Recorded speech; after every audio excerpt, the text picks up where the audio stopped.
On the 20th of July, the House of Councillors election in Japan will take place. This means that 124 of the 248 members of the upper house are to be elected for the next 6 years. As a quick reminder for how elections for the House of Councillors work, they are run through parallel voting. 74 of the 124 councillors up for election in this elected in single member or multi-member districts corresponding to the prefectures of Japan. This is done using first past the post voting, and then there are single non-transferable votes. The remaining 50 councillors are elected in a single nationwide district using open list party proportional representation. This works in what we might call in Europe the list system. Special attention must be taken with Tokyo, as it has a total of 12 councillors, with 6 being elected each election.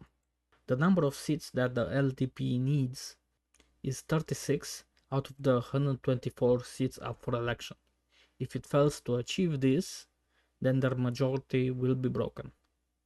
Depending on their coalition members' performance, this also creates potential future problems for legislating and gives tools to the opposition to stall policy. Assuming the same number of Komeito seats, the number of LDP seats up for election are 52. And since in order to keep a majority in the House of Councillors they need 36 seats, therefore they cannot lose more than 16 seats out of the 52 in this election. Internal surveys show continual decline for support of both candidate and party. It is important to remember about how certain functions of the LDP work, that being the popularity of the Prime Minister and the popularity of the party itself. Lest we remember that Kishida had incredible problems because he was so unpopular and was forced to resign. Ishiba most certainly does not wish to be forced to resign in the same manner, and therefore he and the party will try very hard to get as many seats as possible. Right now, the number of seats that the LDP will likely win is 43. Accounting for Komeito 12 may put them over the edge, but the trend does not bode well for the future. Each representative is going to their home city to campaign, and there is real dissatisfaction within the LDP with the leadership, characterizing it as scatterbrained and belittling them. They are getting told to do this, go there, do that. And even when they do it, they are getting belittled by the leadership, and as expected, the backlash from voters is growing. In terms of the election campaign, one of the biggest issues is what measures will be put forth in response to rising prices. Currently, the LDP is offering a stimulus check of 20,000 yen as a solution. Meanwhile, the opposition is beating the drums and pushing against the consumption tax, which is, in my expert opinion, the correct strategy for gaining votes and submining support on a fundamental policy basis. We must remember the context for why this discussion about the consumption tax is so important. There is significant popular dissatisfaction towards the LDP policy,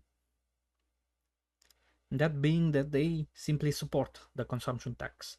The way that this works is somewhat similar to the sales tax in the United States, that being a regressive tax,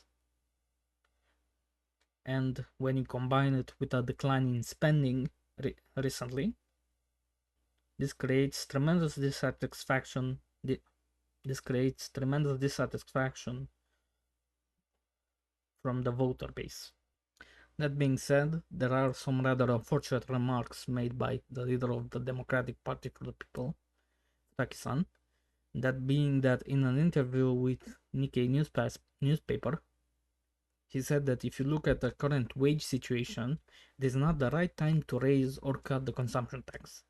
With such comments being brought to the spotlight, and with the emergence of Representative Taki, there is a trend to move away from the Democratic Party for the People but this does not mean they will move towards the LDP. The question becomes if the LDP will be able to fight this situation, tightening their election campaign organization and preventing voter turnout, since most of their base is rural, as we know. One thing to look out for is who will emerge as a representative for the voice of the people. How will either side mess up in their campaigns? When such things occur, they will allow us to see which seats have been secured at present. And so I think that even before July 20th, we will be able to see whether the LDP majority will still be maintained or not.